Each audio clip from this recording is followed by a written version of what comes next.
Hello everyone, welcome to our YouTube channel exam shadow. आज हम लोग फिर से लेकर आए हैं 14 मार्च का द हिंदू का एडिटोरियल मेनली डिस्कशन। राइट। इसमें हम लोग डिस्कस करेंगे आज का न्यूज़पेपर का एडिटोरियल और साथ ही साथ देखेंगे कि इस एडिटोरियल का हमारे एग्ज़ाम के लिए क्या इंपॉर्टेंस है, कौन सी इन्फॉर्मेशन हम निकाल सकते हैं। एक बात मैं कहना चाहूँगा कि आप लोग भले ही डिस्कशन देखिए, मेरा देखिए, किसी और का देखिए, लेकिन न्यूज़पेपर पढ़ना मत छोड़िए। Newspaper reading is very important. आप डिस्कशन देखने के बाद पढ़िए, जिससे कि थोड़ा अंडरस्टैंडिंग आपकी बढ़ जाएगी, समझना आसान हो जाएगा। लेकिन पढ़ना मत छोड़िए, क्योंकि न्यूज़पेपर पढ़ने से ही बात बनती है। वो एक रीडिंग एक अलग प्रैक्टिस है। उसको आप पढ़ेंगे तो आपका दिमाग थोड़ा और ब्रॉड होगा। ठीक, तो इसी बात के साथ चलिए स्टार्ट करते हैं। और मैंने पहले से ही देख रखा है कि कौन सा इम्पोर्टेंट पॉइंट है जिसको हम डिस्कस करेंगे, और वही एडिटोरियल हम लोग डिस्कस करेंगे। तो फ्रंट पेज में एक तो ये है, S C to hear plea to include C J I on E C election panel. ठीक है कि ये न्यूज़ बहुत पहले से आ रही है, अगर आप फॉलो कर रहे होंगे तो पहले से पता होगा। इसमें आप देखिए कि ये आपको पता होगा अरुण गोयल ने रिज़ाइन कर दिया है। ठीक, दो मेंबर ही थे, एक तो chief election commissioner Rajeev Kumar और दूसरे अरुण गोयल जो इलेक्शन कमिश्नर थे। अरुण गोयल के रिटायरमेंट रिज़ाइन के बाद सिर्फ एक बचा है। अ, तो दो वैकेंसी हमको पता है कि जो election commissioner of commission of India है 1993 से 3 मेंबर कमेटी रही हुई, 3 मेंबर रहते थे। तो दो अभी वैकेंसी बची हुई है। ठीक, तो उसको फिल करने के लिए ये प्ली डाला गया है। किसने? NGO association of democratic reform, ADR. इसने सुप्रीम कोर्ट में अपील की है, पिटीशन दायर की है कि भाई आप देखो, गवर्नमेंट एनडीओ एडवांटेज ले सकती है। ठीक, तो उसी से रिलेटेड जो है ये देखेंगे, प्ली को सुनेंगे। तो ये बेसिक इसमें प्रमाइस है इसका, इस न्यूज़ का।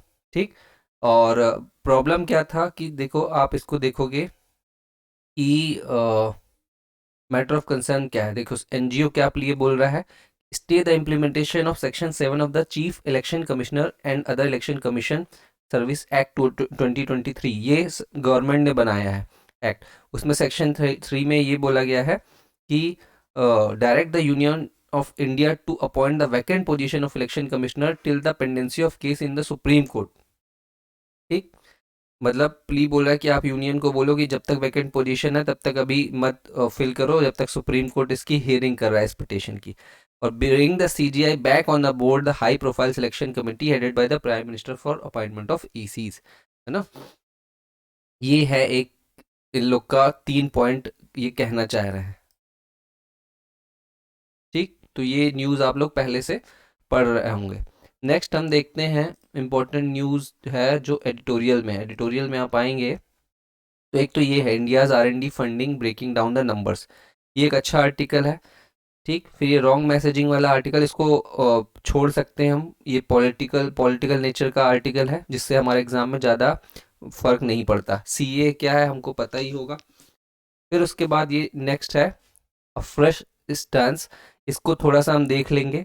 Karnataka civil engineering bill its pathway, ये भी हम छोड़ सकते हैं। इसके बाद ये अच्छा आर्टिकल है, हायर एंगेजमेंट बेटर लर्निंग। इसको हम देखेंगे। इसके बाद टू मैनी ट्रिकर्स, इसमें से ज़्यादा कुछ तो ठीक है, इम्पोर्टेंट नहीं है। बस हम देखेंगे कि किस सेंचुरी, वाइल्ड लाइफ सेंचुरी की बात हो रही है, क्योंकि वाइल्ड लाइफ सेंचुरी जो है वो पूछ लिया जाता है ना? तो वो एक चीज़ देखेंगे। ये एक अच्छा ट्रेंड दिया हुआ है, Russian dominance in India's arms import decline. इसमें भी क्या डेटा किसकी बात कर रहा है, ये भी हम लोग देख लेंगे। तो चलिए सबसे पहले हम स्टार्ट करते हैं। ये तो मैंने डिस्कस कर दिया, ये भी हो गया। आर&डी वाले से सबसे इम्पोर्टेंट मुझे लगा और अच्छा आर्टिकल लगा। तो ये बेसिकली, इसको दो लोगों ने लिखा हुआ है। एक Animesh Jain is a policy fellow, policy analytics and insight unit. ये भी आप पढ़ सकते हैं कि कौन किसने लिखा है। और दूसरा है अनुराग आनंद इज अ टेक्निकल कंसल्टेंट, मतलब दोनों रिसर्च से एसोसिएटेड रहे हुए हैं। तो हेडिंग है, India's R and D funding breaking down the numbers. ये चीज, इंडिया में आर&डी क्या है? Research and development. Research and development की क्या पोजीशन है और क्या चैलेंजेस हैं, इस आर्टिकल से इन लोगों ने डिस्कस किया है। तो सबसे पहले तो बताया है कि भाई budget, interim budget. Interim budget कौन सा बजट होता है? जो कि इलेक्शन से पहले आता है, तो उसमें 1 लाख करोड़ रिसर्च इनोवेशन के लिए एलोकेट किया गया है, जो एक अच्छी बात है ना। और फिर आगे कोटेशन देते हैं कि भाई अब हम वी आर मूविंग फ्रॉम जय जवान जय किसान टू जय जवान जय किसान जय विज्ञान जय अनुसंधान। ठीक, यहाँ तक बात ठीक है। उसके बाद आगे सिग्निफिकेंस की बात करते हैं कि जब रिसर्च और डेवलपमेंट और R&D पे आप पैसा लगाते हैं तो उससे क्या होता है, इकोनॉमिक ग्रोथ होता है, टेक्नोलॉजिकल एडवांसमेंट होता है, ग्लोबल कॉम्पिटिटिवनेस बढ़ती है ना। ये चीज़ें हैं। लेकिन इसमें प्रॉब्लम ये है कि अगर आपको पूरी तरीके से रियलाइज करना है तो अभी भी कुछ कुछ प्रॉब्लम है, ये जो बता रहे हैं उस प्रॉब्लम पे वर्क करना पड़ेगा। ठीक, क्या प्रॉब्लम यहाँ पे आई देखो। सबसे पहले तो बता रहे हैं कि देखिए इंडियाज जो R&D इन्वेस्टमेंट है रिसर्च एंड डेवलपमेंट में, उसमें हमेशा से इंक्रीज हो रहा है। क्या इंक्रीज हो रहा है, gross expenditure on research and development, expenditure increase हो रहा है, GERD, ये कीवर्ड आप याद कर सकते हैं। जैसे ट्रेंड समझिए 2010-11 में इतना था 6 लाख, है ना, 1968 मिलियन, वो बढ़ के कितना हो गया, 12 लाख, ऑलमोस्ट डबल हो गया।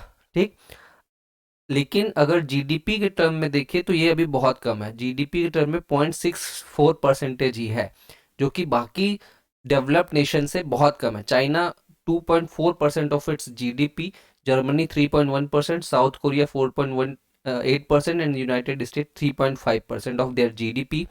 ये कहाँ खर्च करते हैं, रिसर्च एंड डेवलपमेंट में। तभी आप देखिए जर्मनी की कार देखिए, साउथ कोरिया की कार देखिए, सब कितनी अच्छी कार होती हैं। साउथ कोरिया की hyundai कंपनी, है ना, जर्मनी की कंपनी, चाइना का मटेरियल देखिए, कुछ ना कुछ इनोवेशन लेके आता ही रहता है। इसलिए ही क्योंकि लोग रिसर्च एंड डेवलपमेंट में बहुत खर्च करते हैं। हमारे यहाँ क्या है, रिसर्च आउटपुट इनोवेशन। हमारे यहाँ देखिए कि जीडीपी का कम शेयर होने के बाद भी हम, जो सबसे अच्छी चीज़ है कि हम एकेडमिक टैलेंट बहुत अच्छे प्रोड्यूस कर पा रहे हैं। मतलब हमारे यहाँ के लोग टैलेंटेड हैं रिसर्च एंड डेवलपमेंट में। इन्होंने दिया है कि हम हर साल लगभग 40,813 PhD स्कॉलर खड़े करते हैं, जो कि दुनिया में तीसरे नंबर पे, पहले यूनाइटेड स्टेट्स, दूसरा चाइना, है ना। दूसरा, नेक्स्ट बताते हैं कि इसके बाद हमारा जो रिसर्च आउटपुट है वो भी बहुत सब्सटेंशियल है। जैसे कि रिसर्च आउटपुट का मतलब क्या होता है, पब्लिकेशन हम कितने करते हैं, रिसर्च करने के बाद हम पब्लिश करते हैं। 3 लाख पब्लिकेशन 2022 में किया हमने। ठीक, ये भी थर्ड है हमारा इंडिया में, मतलब वर्ल्ड में। ये दूसरी चीज हो गई। आगे ये बताते हैं, India also demonstrate commendable performance in patent grant. Patent क्या होता है कि कोई चीज अगर हमने कोई अच्छा प्रोसेस ढूंढ लिया, है ना, कोई कुछ फॉर्मूला ढूंढ लिया, तो उसका पेटेंट करवा लेने से ये होता है कोई उसको कॉपी नहीं कर सकता। और कभी अगर कॉपी करेगा, यूज करेगा, तो परमिशन लेनी पड़ेगी और उसके पैसे देने पड़ेंगे। तो इसमें भी हमने 2022 में 6th position, globally 6th position ले लिया है। ठीक, तो ये कुछ चीज़ें हमारा अच्छी है। पहला क्या, एकेडमिक टैलेंट, दूसरा रिसर्च वगैरह ज़्यादा पब्लिश करना, तीसरा पेटेंट ग्रांट करना। लेकिन प्रॉब्लम ये है हमारे यहाँ कि ये सारा जो इन्वेस्टमेंट हो रहा है ना, एक्सपेंडिचर हो रहा है, वो गवर्नमेंट सेक्टर के थ्रू हो रहा है। ये सबसे बड़ी प्रॉब्लम है। जैसे कि पूरा इन्वेस्टमेंट 100% में सेंट्रल गवर्नमेंट का 43.7% और स्टेट गवर्नमेंट का 6.7% और हायर एजुकेशन इंस्टीट्यूट्स का 8.8% कंट्रीब्यूशन है। पब्लिक सेक्टर इन्वेस्टमेंट बहुत कम है, 4.4% है। जबकि है ना, और प्राइवेट इन्वेस्टमेंट 36.4% है 2020-2021 में। बाकी देशों में आप देखेंगे जहाँ पे प्राइवेट सेक्टर इन्वेस्टमेंट बहुत ज़्यादा है। तो ये बात इस आर्टिकल में की गई है। ये देखिए नंबर्स आपको ऐसे याद नहीं रखना है, बस समझ लीजिए कि सबसे ज़्यादा सेंट्रल गवर्नमेंट, फिर स्टेट गवर्नमेंट खर्च करती है, फिर हायर एजुकेशन, ये सारी चीज़। ठीक, ये समझ लिया हमने। अब आप देखिए कि स्टैटिस्टिक्स की बात कर रहे हैं ये लोग कि department of science and technology जो है वो टोटल इन्वेस्टमेंट 2020-21 में 17.2 बिलियन किया, जिसमें से 54% आया गवर्नमेंट के सेक्टर से। ठीक, गवर्नमेंट सेक्टर से आ रहा है और दूसरी चीज यूज भी गवर्नमेंट सेक्टर्स के द्वारा ही हो रहा है। जैसे गवर्नमेंट सेक्टर से पैसा आया और कहाँ एलोकेट हो रहा है, डीआरडीओ में 30.7%, डिपार्टमेंट ऑफ स्पेस में, Indian council and agriculture research में और डिपार्टमेंट ऑफ एटॉमिक एनर्जी में। ये भी गवर्नमेंट इंस्टीट्यूट है। तो ओरिजिनेट भी गवर्नमेंट से हो रहा है और खर्च भी गवर्नमेंट सेक्टर में हो रहा है। ये एक सबसे बड़ी प्रॉब्लम है, जिससे कि क्या होता है कि प्राइवेट सेक्टर का कंट्रीब्यूशन नहीं बढ़ पा रहा, दिस, है ना, ये समझिए। अब ये बोल रहा है contribution of private industry lags behind that of many other economics. ठीक, अगर आप देखेंगे 6.2 बिलियन इंडिया बिजनेस, जो 6.2 बिलियन क्या है टोटल, क्या है मान लीजिए, इसमें 17.2 बिलियन हो गया किसका, गवर्नमेंट जो इन्वेस्टमेंट करती है, जिसमें से 6.2 बिलियन जो है वो सिर्फ प्राइवेट सेक्टर का है, जो कि 37% है। और वहीं आप देखेंगे ग्लोबल ट्रेंड है कि 65% ऑफ R&D प्राइवेट से आता है। तो ये चीज समझने वाली बात है कि ग्लोबली अदर देश में, अदर कंट्रीज में, ठीक, चाइना वगैरह में देखिए, चाइना, जापान, साउथ कोरिया में 70% से ज्यादा फंडिंग प्राइवेट इंडस्ट्रीज से आती है, driven by market forces and profit motives. ठीक, मतलब प्राइवेट सेक्टर का कहने का मतलब ये है कि प्राइवेट सेक्टर देखते हैं कि मार्केट में डिमांड किस चीज़ की है, कौन सी चीज़ अवेलेबल नहीं है। ठीक है, तो उस इस चीज़ पे वो लोग रिसर्च करते हैं।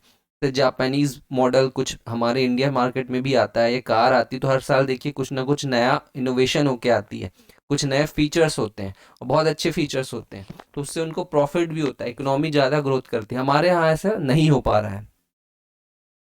ठीक, उसके बाद आगे देखिए, India R&D ecosystem has its advantage in terms of efficiency but could benefit more from strong private enterprise. बार बार वो यही कह रहे हैं कि भाई अगर हमारा प्राइवेट एंटरप्राइज भी पैसा लगाने लगे तो हम बहुत आगे बढ़ सकते हैं।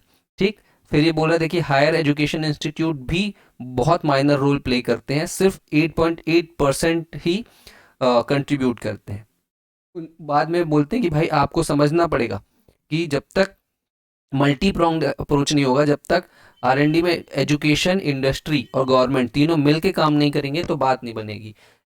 इंडस्ट्री क्या करेगी, इंडस्ट्री बताएगी एजुकेशन इंस्टीट्यूट्स को, प्राइवेट इंडस्ट्री की भाई इस चीज़ की ज़रूरत है, इस पर रिसर्च कीजिए। एजुकेशन इंस्टीट्यूट वैसा सिलेबस लाएंगे, वैसे टीचर्स पढ़ाएंगे, और फिर वो जो ग्रेजुएट्स होंगे वहाँ से वो जाके फाइनली इंडस्ट्री में वर्क करेंगे, और इंडस्ट्री में वर्क करके जो चीज़ उन्होंने पढ़ा है वो चीज़ प्रोड्यूस कर पाएंगे, है ना। तो ये अभी हमारे यहाँ लैक कर रहा है।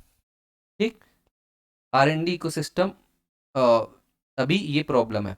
फिर आप देखिए इम्पैक्ट ऑफ इनिशिएटिव की ये बात कर रहे हैं कि India technological manufacturing inspiration hinge on transformative shift in R&D landscape. ठीक है, इसका मतलब ये है closing the existing gap demands a dual strategy. India's technological and manufacturing aspiration hinge on transforming shift in its R&D landscape. Closing the existing gap demands a dual strategy. जो gap है, कौन कौन सा गैप है, एक तो private investment नहीं हो रहा है, ठीक है, दूसरा इंडस्ट्री और उसका एजुकेशन इंस्टीट्यूट का लिंकेज नहीं है। तो उसके लिए वो बोल रहे हैं कि दो चीज़ करना पड़ेगा, एक तो प्राइवेट सेक्टर इन्वेस्टमेंट बढ़ा दो, ठीक, उनका इन्वॉल्वमेंट भी बढ़ा दो, और दूसरा ये है कि आप एकेडमिक रिसर्च का इंफ्रास्ट्रक्चर बढ़ाओ, है ना, लोगों को अच्छी लैब ला के दो, अच्छे इक्विपमेंट्स ला के दो, इंफ्रास्ट्रक्चर बढ़ाओ, जिससे कि ज़्यादा एजुकेशन इंस्टीट्यूट भी पार्टिसिपेट कर सके। फिर गवर्नमेंट इनिशिएटिव की बात करते हैं कि देखिए national deep tech startup policy आई है, और एक ये नेशनल रिसर्च फाउंडेशन एक्ट आया हुआ है, जो ये बताता है कि गवर्नमेंट जो है वो कुछ ना कुछ करना चाहती है। तो ये एक अच्छी बात है। बट साथ ही साथ इन्होंने बताया कि the act aims to bridge India's persistent R&D investment gap while nurturing a robust research culture. Act जो आया है इसमें ये चाहता है कि जो गैप है, गैप क्या है, प्राइवेट सेक्टर का इन्वॉल्वमेंट, है ना, इंफ्रास्ट्रक्चर की कमी, तो वो इससे गैप भरेगा, और साथ ही साथ रिसर्च कल्चर डेवलप होगा। ठीक, अभी जो रिसर्च होता है हमारे यहाँ वो पैशन के साथ नहीं होता। रिसर्च जो बच्चे करते हैं वो ये करते हैं कि यार चलो कुछ सैलरी आने लगेगी, इसलिए रिसर्च करते हैं, है ना। लेकिन उसके साथ कुछ चैलेंजेस की भी ये बात करते हैं। चैलेंज क्या क्या है कि जब आपके पास पैसे आएंगे तो कोशिश कीजिए कि इक्विटेबल फंड डिस्ट्रीब्यूशन हो, सारे यूनिवर्सिटी को बराबर पैसे मिले। ठीक है, इंटरडिसिप्लिनरी कोलेबोरेशन हो, मतलब इंजीनियरिंग वाला बच्चा जो है वो सिर्फ इंजीनियरिंग, अगर मान लीजिए कंप्यूटर साइंस इंजीनियरिंग है तो ये देखे कि मैकेनिकल में कंप्यूटर का कैसे यूज़ किया जा सकता है ना। अपहोल्डिंग ग्लोबल स्टैंडर्ड्स, और जो ग्लोबल स्टैंडर्ड्स की बात हो रही है, जो ग्लोबल जैसे जापान हो गया, साउथ कोरिया, वो लोग जैसे रिसर्च कर रहे हैं वो रिसर्च हमको करना चाहिए। ठीक, तब जाके हमारी बात बनेगी, और ये फाइनली कंक्लूड कर देते हैं। तो ये बड़ा इंपॉर्टेंट आर्टिकल है, 2-3 खास बातें निकल के आई हैं कि एक तो प्राइवेट सेक्टर इन्वेस्टमेंट बढ़ाना पड़ेगा जो बहुत कम है, और साथ ही साथ रिसर्च इंफ्रास्ट्रक्चर बढ़ाना पड़ेगा, और फिर गवर्नमेंट ने 2 इनिशिएटिव लिए हैं, उन 2 इनिशिएटिव के बाद भी जो चैलेंज होते हैं उन चैलेंज को दूर करना पड़ेगा। तो ये इस इम्पोर्टेंट आर्टिकल का पूरा क्रक्स था। अब इसके बाद हम देखते हैं रशियन डोमिनेंस। रॉन्ग मैसेजिंग वाला तो मैंने आपको बोला था कि सीए एक्ट के बारे में ये बोल रहा है ये आर्टिकल कि सीए जो रूल है वो लोकसभा इलेक्शन के पहले क्यों लाए आप, जो अपोजिशन गवर्नमेंट का कर रहे हैं वो बात आपको पता होगा, न्यूज़ में यही सब चल रहा है। फिर ये वाला मैं डिस्कस करता हूँ, फ्रेश स्टांस। ठीक, इसको समझिए। ये जो न्यूज़ है ये बता रहा है कि अभी संडे को एक एग्रीमेंट साइन हुआ था, इंडिया ने फ्री ट्रेड एग्रीमेंट साइन किया था। कहाँ से? एक block trade and economic partnership agreement किया था with a block of 4 European countries ना, 4 यूरोपियन कंट्रीज का एक ब्लॉक था जिसको बोलते थे यूरोपियन फ्री ट्रेड एसोसिएशन। कौन 4 कंट्री है? Iceland, Liechtenstein, Norway and Switzerland. ठीक, तो फिर इसकी सिग्निफिकेंस बताई है कि हाँ यार ये अच्छी बात है, इससे हमको क्या होगा, 2008 से बात चल रही थी लेकिन फाइनली हो गया है, इससे इंडिया के सर्विस सेक्टर को ईजियर वीज़ा रूल मिलेगा, जिससे हमारे प्रोफेशनल जैसे कि आर्किटेक्चर, अकाउंटेंट, नर्सेज वो आसानी से वहाँ जा सकते हैं। और साथ ही साथ हम लोग को ये भी फ़ायदा मिलेगा कि 100 बिलियन इन्वेस्टमेंट आ रहा है, कम से कम मिलियन जॉब्स क्रिएट होंगी। साथ ही साथ ये बोल रहा है कि देखिए इंडियंस को चीपर वाइन्स मिलेगी, चॉकलेट्स मिलेगा, वहाँ से हम इम्पोर्ट करेंगे तो सस्ते में करेंगे, इम्पोर्ट ड्यूटी वगैरह नहीं लगाएंगे तो, है ना। और साथ ही साथ चीपर मशीनरी मिलेगी जिससे कि हमारा प्रोडक्शन मैन्युफैक्चरिंग में फ़ायदा होगा। फिर आगे ये बात कर रहा है कि ये डील इंडिया के साथ ऐसा नहीं है, जो बहुत और दूसरी कंट्रीज़ हैं जिनके साथ बात चल रही है, ठीक, लेकिन फाइनली पूरा नहीं हो पाया है, तो ये डील होना एक बड़ी बात है। और लास्ट में ये बोला है इन्होंने कि ये सबसे बड़ी बात ये है कि इंडिया ने कुछ non trade issue, trade agreement तो है लेकिन नॉन ट्रेड इशू भी डिस्कस किए, जैसे labour, human rights, environment and gender in economic agreement. ये एक अच्छी बात है ना, कि आप ट्रेड करेंगे तो देखेंगे कि भाई लेबर का एक्सप्लॉयटेशन ना हो, ह्यूमन राइट्स आप आके यहाँ इन्वेस्टमेंट करेंगे तो कोशिश करिएगा कि हमारे जो लोग हैं उन्हीं लोग को, लोकल लोग को आप जॉब दें, है ना। इन्वायरमेंट डैमेज ना करें कि भाई पैसा बनाने के चक्कर में आप पेड़ काट रहे हैं और कार्बन एमिशन कर रहे हैं। जेंडर्स का भी ध्यान रखें, जेंडर इंक्लूजन का, कि बैलेंस रहे मेल एंड फीमेल, ये सारी चीज़ें भी एग्रीमेंट में कही गई हैं। तो ये छोटा सा आर्टिकल बेसिकली यही बात कर रहा है। ठीक, कर्नाटका वाला सिविल इंजीनियर बिल इसको हम छोड़ सकते हैं, इसमें ज़्यादा ऐसा कुछ है नहीं। अब हम डिस्कस करते हैं हायर एंगेजमेंट बेटर लर्निंग, ये इंपॉर्टेंट लग रहा है मुझे, अच्छा भी है। ये तो हो गया, रॉन्ग मैसेजिंग हो गया। ये तो देखिए उर्मिला चौधरी, ये डायरेक्टर हैं पीपल, एक नॉन प्रॉफिट ऑर्गेनाइजेशन है उसकी, ठीक, एजुकेशनल डायरेक्टर हैं। तो अब इस आर्टिकल में कुछ चीज़ें हम बहुत अच्छी हैं, पेपर जो हमारा सोशल इश्यूज़ है ना, उसमें एजुकेशन रिलेटेड इश्यूज़ जो हैं, और साथ ही साथ एसे में काम आ सकता है, एथिक्स के पेपर में काम आ सकता है, इंटरव्यू में भी काम आएगा। तो इस पॉइंट ऑफ व्यू से बहुत इंपॉर्टेंट आर्टिकल है। एक सर्वे इन्होंने जो शुरुआत की है, annual survey of education report, असर रिपोर्ट जिसको बोलते हैं, जो एनजीओ है प्रथम, वो हर साल करता है इस सर्वे और फिर रिपोर्ट निकालता है। इस सर्वे का जो टारगेट ऑडियंस है वो age group of 14 to 18 years के बच्चे हैं। ये बोल रही हैं कि भाई इस सर्वे के हिसाब से 86.8 यानी कि 87 इंडिविजुअल्स एनरोल्ड तो है एजुकेशन इंस्टीट्यूट में, बट उनमें से 1/4 यानी कि समझ लीजिए लगभग 20-22% लोग ही क्लास 2 लेवल की चीज़ें पढ़ सकते हैं। ठीक है, मतलब अगर क्लास 8 का बच्चा है वो क्लास 2 लेवल की चीज़ पढ़ पाता है, ऐसे बहुत कम है, मतलब 100 लोग में से सिर्फ लगभग 25 लोग ही हैं जो क्लास 2 लेवल की चीज़ें भी पढ़ सकते हैं, वो एनरोल्ड है 8th एंड 9th में। तो ये स्टेटस है हमारे यहाँ एजुकेशन सेक्टर का। ठीक, उसके लिए बात करते हैं कि प्रॉब्लम क्या है, लर्निंग डेफिसिट क्यों हो रहा है। ठीक, तो ये बोलते हैं कि जो टीचर्स हैं वो एंगेज नहीं कर पा रहे हैं। देखिए यहाँ पे है, टीचर्स हैं, बच्चे आते तो हैं लेकिन टीचर्स एंगेज नहीं कर पाते हैं।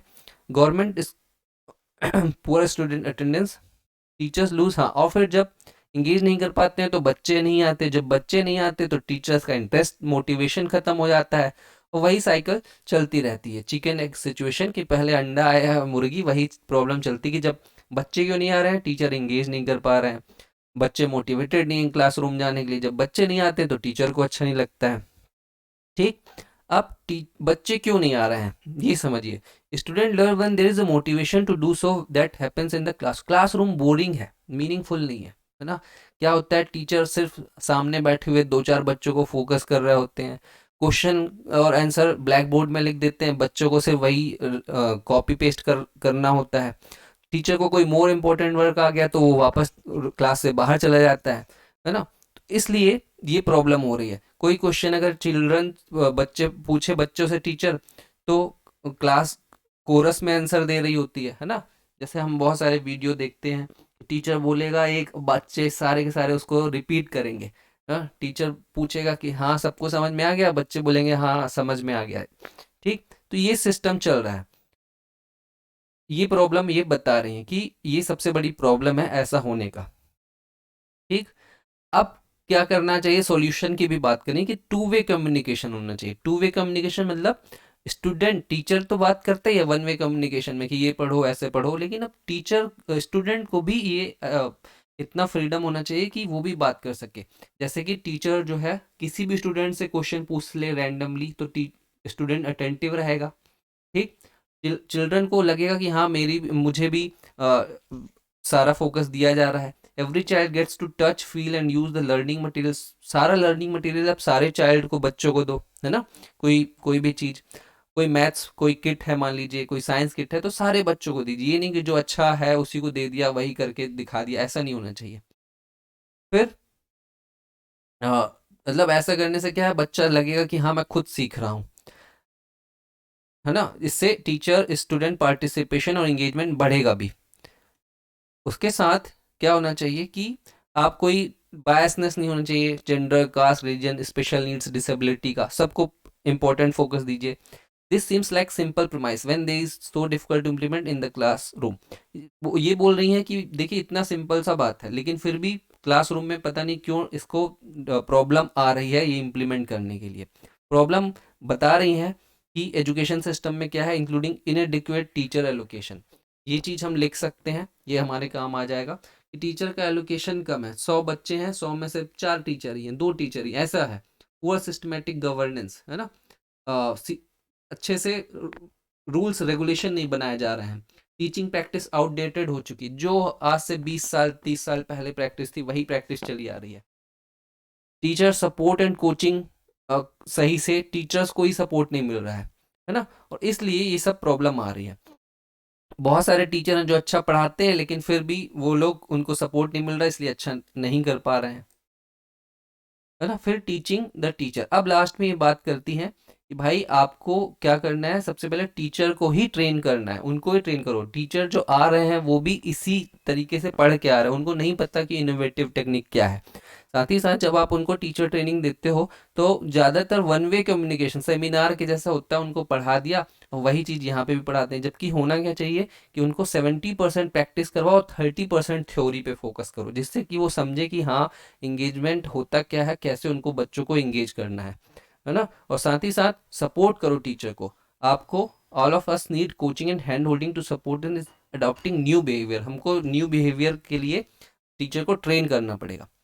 ठीक, student engagement is the key, वही बात है कि भाई आप स्टूडेंट को आप एंगेज करो सारे बच्चों को। From many class structure lesson high quality teacher student relationship and student autonomy, ये 3 चीज चाहिए। स्ट्रक्चर्ड लेसन मतलब क्या आज पढ़ना है, कैसे पढ़ना है। स्टूडेंट टीचर रिलेशन बहुत अच्छा होना चाहिए, बच्चे जाके टीचर से अप्रोच कर सकें, कोई भी बात रख सकें, पूछ सकें, डाउट सिली सा भी डाउट हो तो पूछ सकें।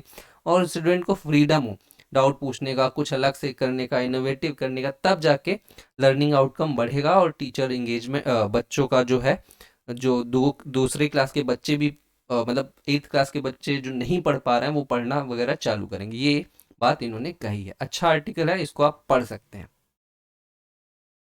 ठीक, अब ये टू मैनी ट्रैकर्स वाला देखते हैं।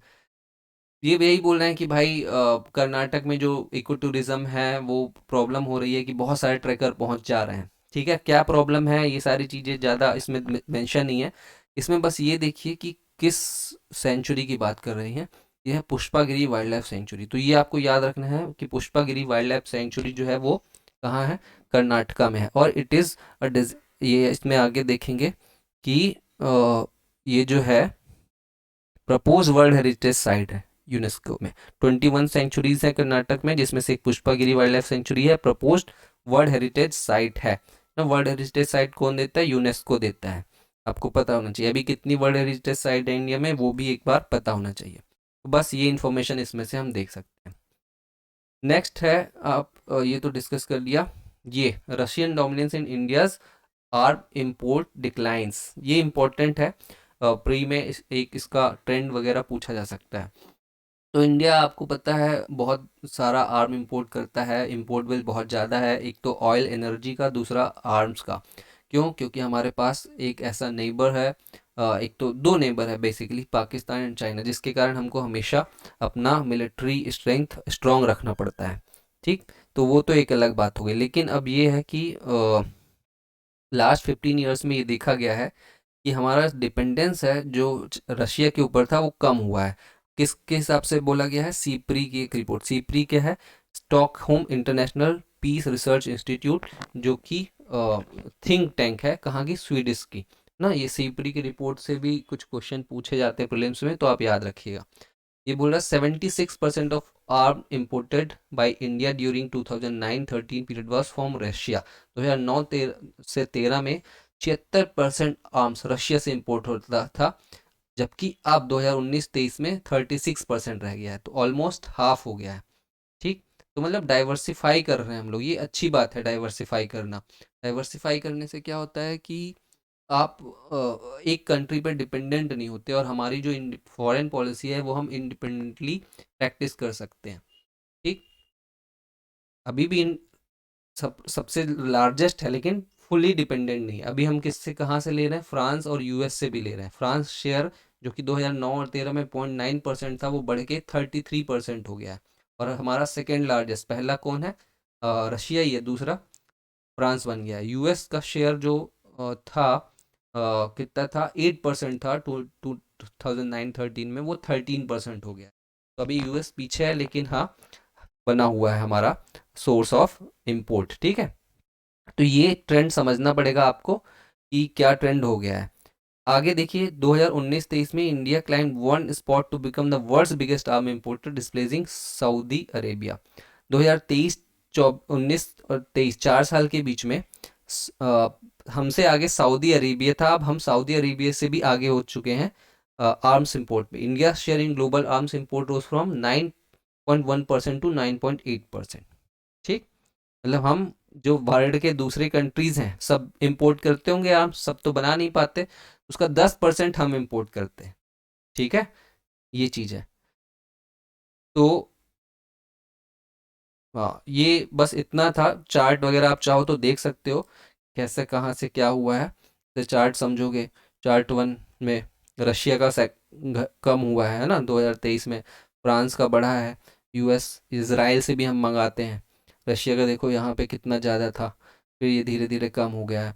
चार्ट 2 में आप देखेंगे 2019-23 में, देखिए वर्ल्ड का बताया है। चार्ट 2 क्या बता रहा है, top countries in global arms import, कौन सी कंट्रीज है, यूएस इतना करता है, रशिया इतना करता है।